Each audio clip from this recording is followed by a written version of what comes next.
Assalamualaikum warahmatullahi wabarakatuh.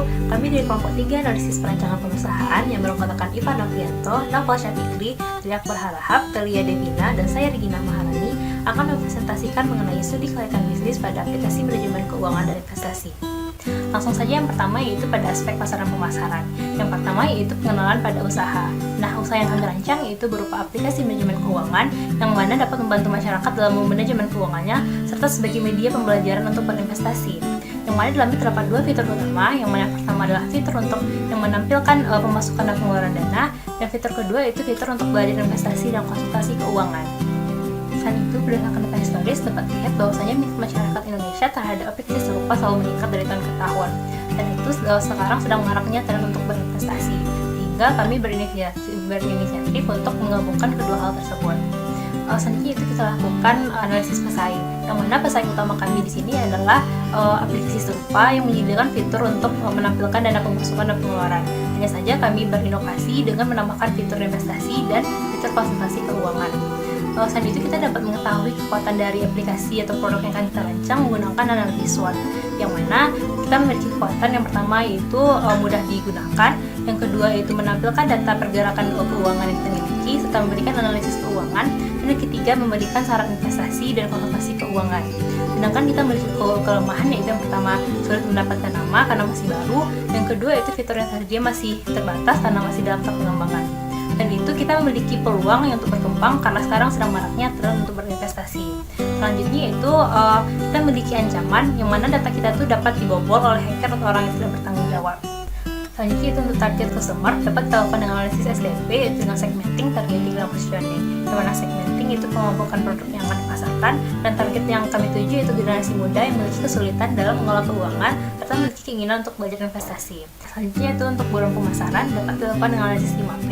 Yang pertama itu produk, yaitu produk yang kami rancang itu berupa aplikasi manajemen keuangan dan investasi yang mana harganya itu 52.000 per bulan untuk berlangganan premium dan dapat ditemukan pada App Store, Play Store, dan lainnya. Nah, untuk promosi kami melakukan promosi melalui media sosial seperti Instagram, TikTok, dan lainnya, serta promosi melalui webinar-webinar dan melalui kerjasama dengan pihak bank. Dan itu people atau orang-orang yang terkait di dalamnya, yaitu ada analis keuangan dan konsultan keuangan. Baiklah, ini merupakan tampilan awal dari aplikasi kami, yaitu aplikasi Makin, aplikasi manajemen keuangan dan investasi. Muncul halaman utama atau menunya yang berisikan 3 tombol utama, yaitu keuangan, investasi, dan edukasi. Nah, jika kita mengklik tombol keuangan, maka kita akan diarahkan kepada halaman ini yang berisikan halaman untuk kita menginputkan pemasukan atau pengeluaran kita. Jika kita telah melakukan penginputan pemasukan serta pengeluaran, maka kita dapat melihat alokasi dana kita sesuai dengan tujuan dari aplikasi ini, yaitu untuk memperlihatkan rekomendasi alokasi dana.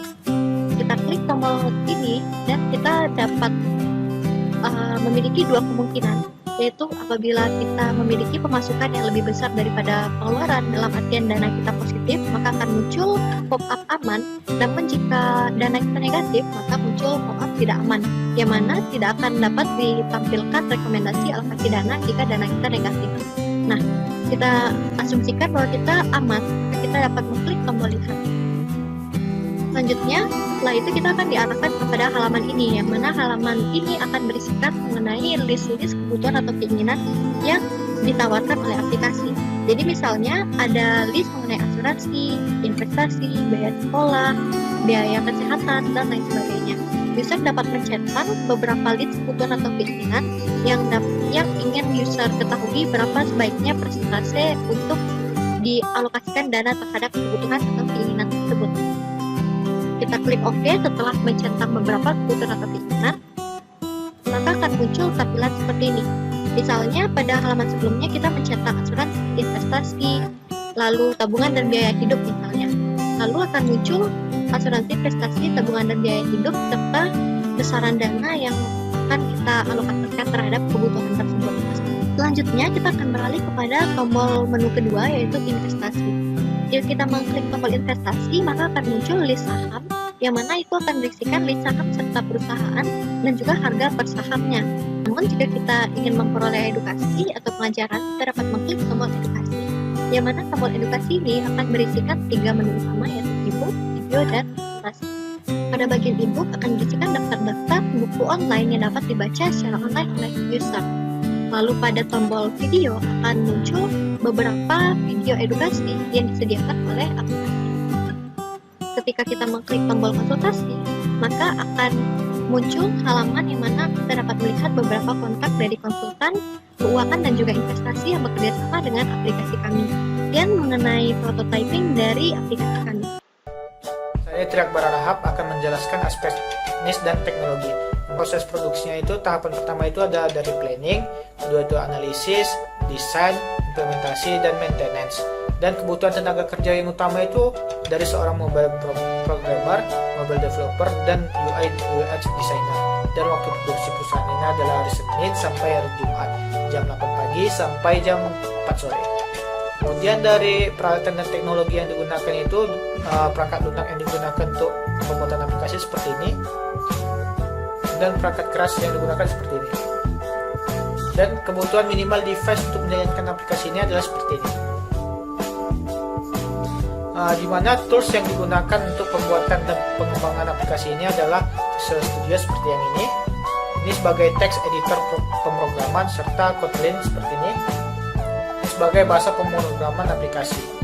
Di mana lokasi ini berada di Jalan Katib Sulaiman di pusat kota, dan lingkungan masyarakatnya yang relatif ramai sehingga mudah dijangkau, serta sumber daya yang dibutuhkan itu dari listrik dan perangkat lunak, perangkat elektronik, dan sumber daya manusia.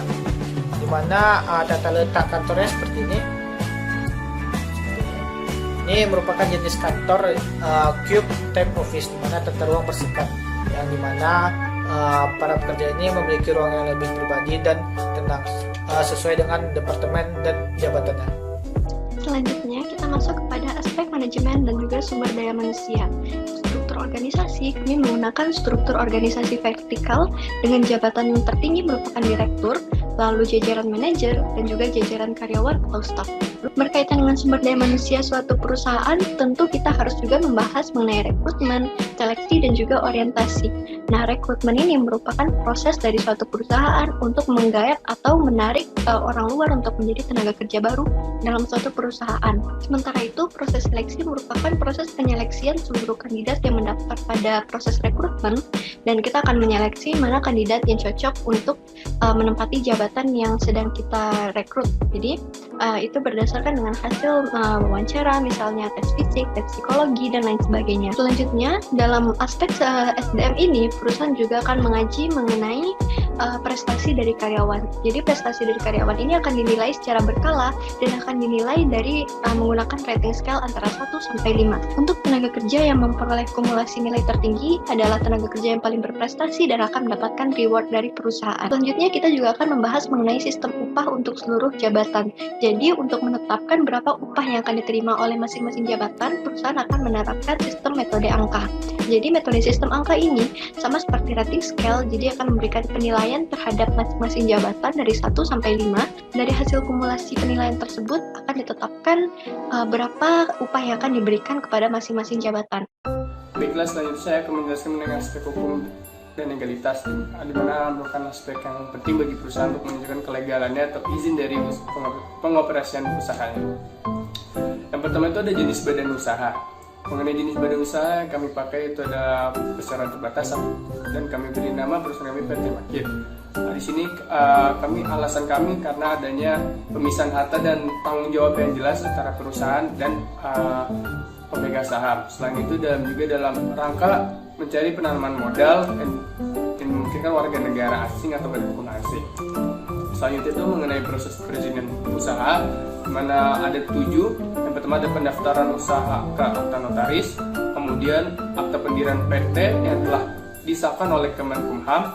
Selanjutnya ada pengurusan NPWP, ada pengurusan SIUP, ada pengurusan NIB, dan ada pengurusan PC privat, dan terakhir itu mengenai pengurusan HQ atau hak kekayaan intelektual.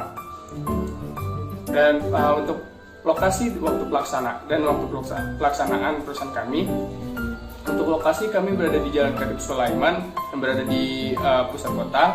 Untuk waktu pelaksanaan estimasi sekitar 6 bulan setelah diajukannya penyerahan proposal dan presentasi perusahaan.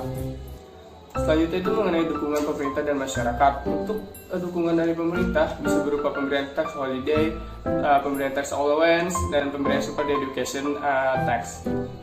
Dan dari masyarakat bisa mendukung kami dengan cara menggunakan platform kami untuk kegiatan yang berhubungan dengan investasi.